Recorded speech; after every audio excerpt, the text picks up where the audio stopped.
Have you ever noticed that weird moment when you know you're exhausted, but you still are not going to bed? Like, you know that going to bed at this moment will make your day so much better, but you still do not end up sleeping.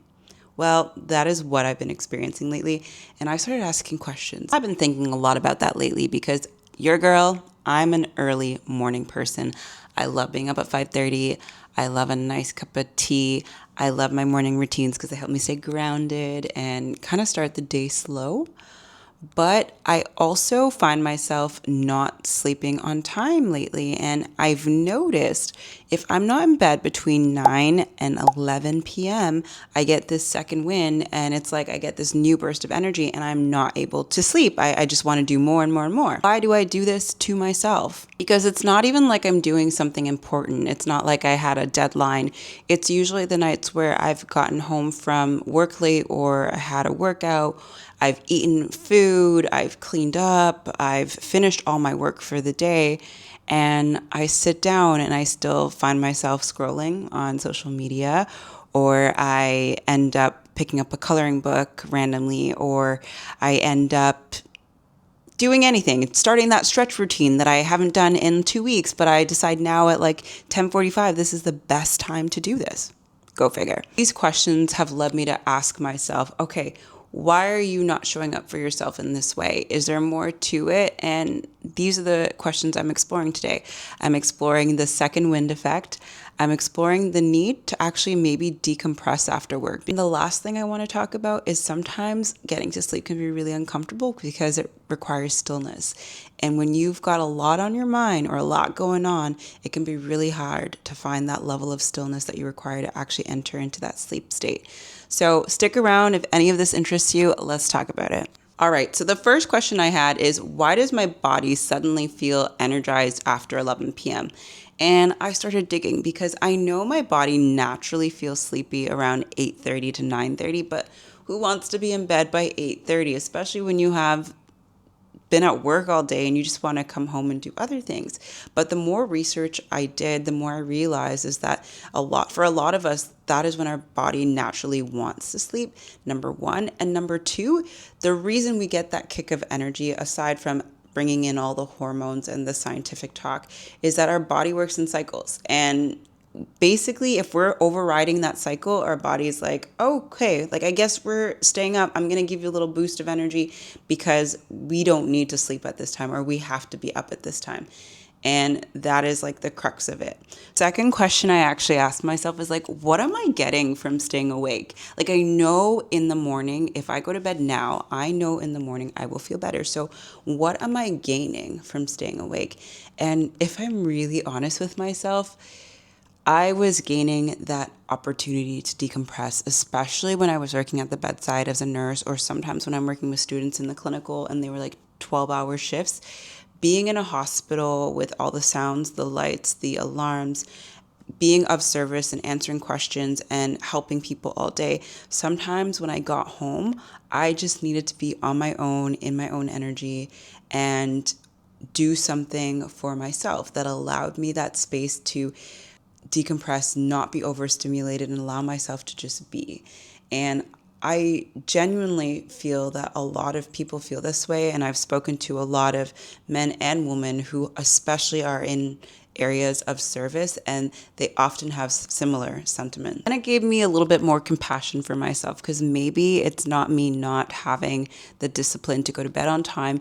Maybe it's just my body asking me for a different type of routine that allows me to decompress in a way that will allow a softer transition to sleep, rather, or even start it earlier. Another thing that actually comes up in this whole period about decompression is that a lot of people, when you work in a job that you do not love, a job that doesn't fulfill you, a job that doesn't speak to your soul, isn't your passion, you spend 8 hours of your day at a job that you might feel is not adding to you in a way. So when you get home, you have this desire to either soak up information and learn about something or do something that actually brings joy and passion to you, or you want to just completely decompress.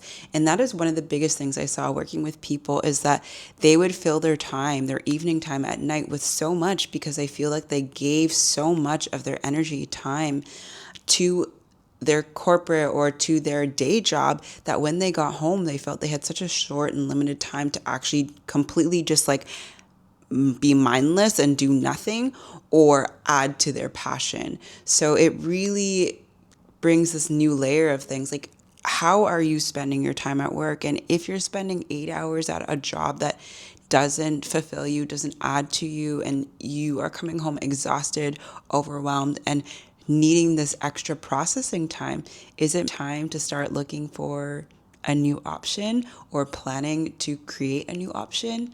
I'll leave that for food for thought. And third, I ask myself this question: what feels uncomfortable about the ending of the day? And oftentimes it's nothing, but there are times, if I'm really honest, that things do feel uncomfortable. If I've had a conversation with someone that didn't sit well with me, if I'm disappointed in how something might have gone, if I'm anxious about how something might go, I might unconsciously be holding some feelings, emotions, some stress around this topic that I'm not processing in the moment.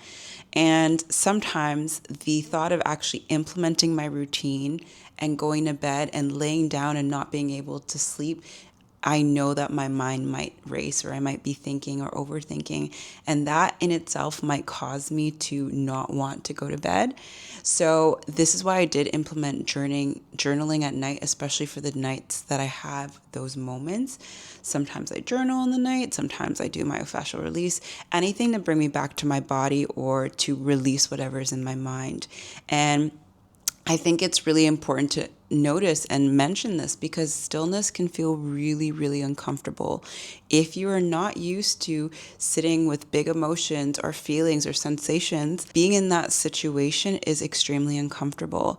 But we also have to remember that it is part of the journey. It's part of learning and growing who we are, and learning to sit with those things without judging it, without trying to control it, without trying to fix it. Once again, I'm going to mention Michael A. Singer. He really taught me so much on surrendering. Is a beautiful, beautiful experience. So that is another thing that has come up for myself and with other clients around the need to sleep sometimes is delayed, because I have so much going on in my mind that the thought of like sitting down and being so in my head can be so off-putting that I don't want to lay down, because I know I have stuff to deal with. And like I said, it doesn't happen as often, but I remember when it was happening more frequently, it was really tiring because I was exhausted sometimes, but my mind was going. So I had to find ways, routines, systems to allow myself to empty the thoughts from my head or get so into my body that I'm no longer so in my head. And as somebody who did like to intellectually process things rather than feel at first, it was a hard transition. But once you go into that space of allowing your body to really embody whatever you're experiencing, it's genuinely life-changing. So for those of you who are still here, I do say thank you. And this is just a reminder that there is no right answer. The only right way to do things is to ask yourself questions, to understand yourself better, and to experiment.